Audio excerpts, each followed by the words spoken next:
Kaugnay sa pagpapalibing kay dating Pangulong Marcos sa libingan ng mga bayani at iba pang mga usapin, makakapanayam naman natin si Senador Bam Aquino. Magandang umaga po, Senator Aquino. Magandang umaga, Kara, sa mga nakikinig at nanonood po sa atin. Magandang umaga po. Sir, may press release po kayo kahapon at sinasabi po ninyo na tutol kayo sa pagpapalibing kay dating Pangulong Marcos sa libingan ng mga bayani. Ano naman po ang inyong tugon sa pahayag ni Pangulong Duterte na sinusunod lamang daw niya ang mga pamantayan dahil dating Pangulo raw itong si Marcos at naging sundalo rin daw. So, kumbaga qualified daw siya na ilibing sa libingan ng mga bayani. Well, Kara, unang-una, siguro intindihin natin na yung pangalan nung libingan ay libingan ng mga bayani. Kaya siguro yung mga hindi bayani, talagang hindi karapat-dapat na malibing dyan. Yun yung una kong gustong sabihin, no? Kasi pwede tayong pumunta sa mga legal na bagay, pwede tayong pumunta sa mga detalye, but at the end of the day, simple lang naman eh. Bayani nga ba si former President Marcos o hindi? At palagay ko, yung ating kasaysayan, yung ating mga korte, nasabi na hindi siya bayani. In fact, during that time, 70,000 ang nakulong dahil sa politika, 30,000 yung na-torture, almost over 3,000 yung namatay. Malinaw na isang dark days yon, yung martial law sa panahon ng ating bayan. Kaya siguro, hindi talaga karapat-dapat. Now, kung pupunta tayo sa detalye, merong dalawang nakalagay doon, no? Exceptions doon sa mga pwedeng malibing sa libigan ng bayani. Yung una dyan, yung mga personnel na dishonorably discharged. At masabi na nga natin na hindi personnel si former President Marcos, pero ousted siya. And talagang dishonorably discharged siya from being president noong 1986. Pangalawa, yung convicted of moral turpitude. At totoo nga, hindi nga siya na-convict ng ating mga korte.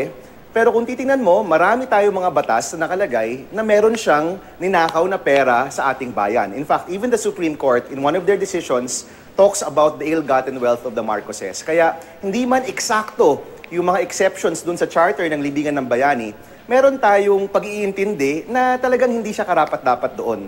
So marami sa amin dito ang tumututol, no? Kahit yung mga kaalyado ni President Duterte tumututol dito, si Senate President Pimentel, kahit si Senator Cayetano, yung National Historical Commission, iba't ibang mga member ng kanyang gabinete, marami pong tumututol dito. Kaya we're really hoping magbago pa po yung isip ni President Duterte on this issue. Okay, dahil tinututulan ninyo at ng marami sa inyong mga kasama dyan, ano ang susunod na magiging hakbang ninyo? Kasi po itong si Senadora Laila de Lima, may sinabi niya na pwede raw magsampa ng class suit para mapigilan yung pagpapalibing kay Marcos sa libingan ng mga bayani. Kayo po ba ay sang-ayon dito?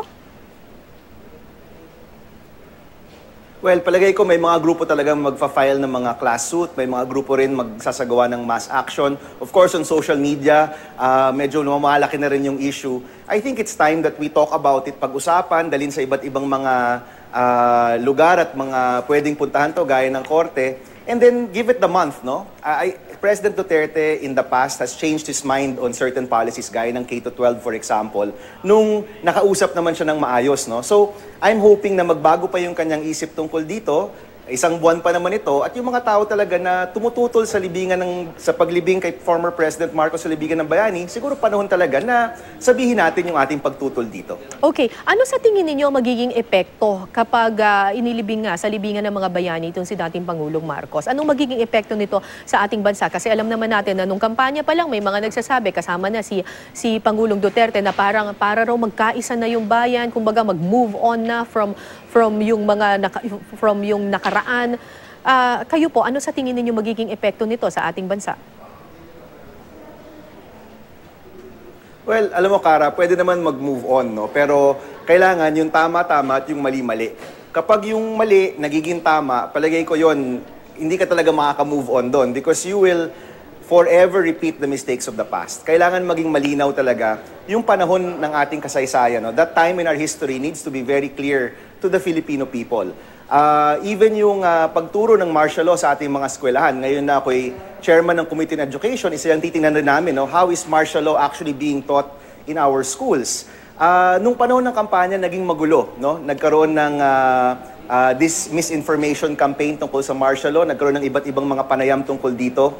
Itong paglibing kay former President Marcos sa libingan ng bayani, isa po yung, kumbaga, that will confuse things even more. Mas magiging confusing yan para sa ating mga kababayan, especially ating mga kabataan. So ang gusto ho natin, maging malinaw naman tayo. Kung ikaw, isang naging former president na nagnakaw sa ating bansa, maraming napapatay during your term, maraming nakulong na dapat hindi nakulong, you don't deserve to be in the libingan ng bayani. Hindi ka karapat-dapat doon. At sana yun po, maging malinaw talaga sa ating bayan. Kasi kapag natuloy nga po ito at nalibing siya dyan, yun po, isang araw na yung mali naging tama. So, we're really hoping po na hindi ito matuloy, and like many of us here, we're hoping that President Duterte will change his mind. Mag-iiba pa po sana yung kanyang pag-iisip tungkol dito. Nakausap niyo na po ba si dating Pangulong Aquino o ang kanyang mga kapatid tungkol dito sa isyong ito? Hindi pa, Kara. I haven't spoken to him about it. Aha, okay. So, kung hindi sabi niyo po, you're hoping that President Duterte changes his mind. If he doesn't change his mind, meron pa ba tayong magagawa Yes. meron pa bang magagawa para pigilan itong pagpapalibing? Actually, Kara, palagay ko, no, and hindi pa ito confirmed, but Senator De Lima talked about it yesterday at may mga ibang mga grupong nag-iisip na tungkol dito, this might be brought to the courts. Kasi kung tutuusin, malinaw naman yung charter ng Libingan ng Bayani na kung ikaw dishonorably discharged or ikaw ay nahatulan ng isang kaso na may immoralidad, talagang hindi ka karapat-dapat dyan, no? So, palagay ko may mga grupong magdadala nito sa korte din. Okay. Senator, pumunta tayo sa ibang mga issues. Ano po ang tugon ninyo dun sa naging privilege speech po ni Senador Manny Pacquiao kaugnay sa gusto niyang pagbabalik sa death penalty sa ating bansa? Well, alam mo, kaming lahat dito, Kara, no, we all have our own position sa death penalty. At lahat rin kami may karapatan na magbigay ng privilege speech. In fact, yun nga yung pangalan ng speech, privilege. No? It's your privilege to talk about any topic in the Philippines or that you want to talk about. So, naging, at least he stood his ground at talagang in-explain niya yung kanyang rason kung bakit niya final yung mga bills that he filed, no, for the death penalty. And of course, nagkaroon na ng magandang interpolation. Yung mga ibang tutol dito were able to ask him questions, nasagot naman niya. And you can expect, Kara, na mas iinit pa yung usapin tungkol dito in the next couple of months. No? Because it's very clear na dito sa amin, may mga pabor, may mga tutol, may mga nag-iisip pa, may mga nag-iisip ng mga ibang solusyon, at may mga talagang nababahala, no, dun sa pagbalik rin ng death penalty. So isa ako sa mga hindi po sumasang-ayon dito.